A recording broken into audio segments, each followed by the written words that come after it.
আমার ইউটিউব চ্যানেলে আপনাদের সবাইকে স্বাগত। আশা করি আপনারা সবাই ভালো আছেন। আমি মোটামুটি এখন ভালো আছি, তবে আমি প্রায় 1.5 থেকে 2 মাসের মতো কোনো ভিডিও আমার চ্যানেলে দিতে পারিনি।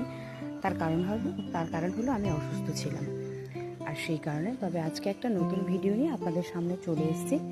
আর এটা সত্যি কিন্তু আমি এর আগে আপনাদের কখনো দেখাইনি, এই প্রথমবার। আমি আমার চিলেকোঠার ছাদে 3টে ক্রেটের মধ্যে ড্রাগন গাছ লাগিয়েছিলাম, আর সেগুলো এখন কত বড় হয়েছে আর কি দারুণ হয়েছে। আর প্রায় প্রত্যেকটা গাছে ফুল এসছে। আর এই দেখো, আমি বাড়ি ছিলাম না, তো একটা ফুল, এটা জানি না এটা পলিনেশন হয়েছে কিনা, তো ফুলটা দেখো পচে গেছে। আর এই একটা আবার নতুন বেরোচ্ছে। তবে আজকে আর একটা নতুন জিনিস আপনাদের দেখাবো, যার কারণে আমি এই চিলেকোঠার ছাদে উঠেছি।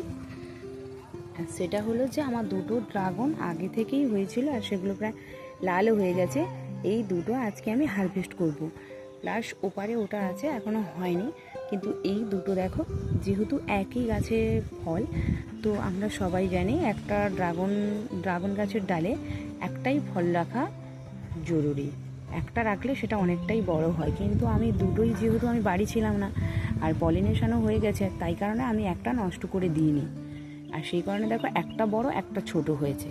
তো আজকে আমি এটা হারভেস্ট করব, আর সেটা আপনাদের দেখাবো।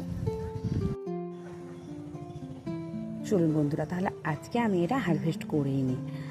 আর সত্যি কথা, আমার এতটাই আনন্দ হচ্ছে যে আপনাদের সেটা আমি বলে বোঝাতে পারবো না। কারণ সবার মুখে আমি শুনতাম যে ওদের ছাদ বাগানে ড্রাগন হয়েছে, এদের হয়েছে, কিন্তু আমি কখনো ভাবিনি যে আমার ছাদ বাগানে আমি এইভাবে ড্রাগন হারভেস্ট করব।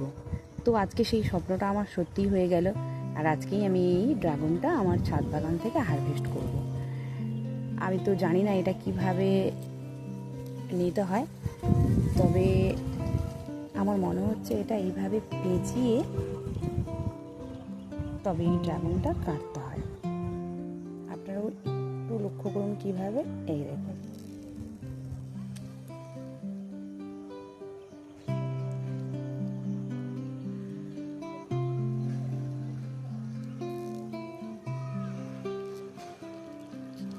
বাবার গোড়াটা থেকে তো ছিঁড়ে যাচ্ছে।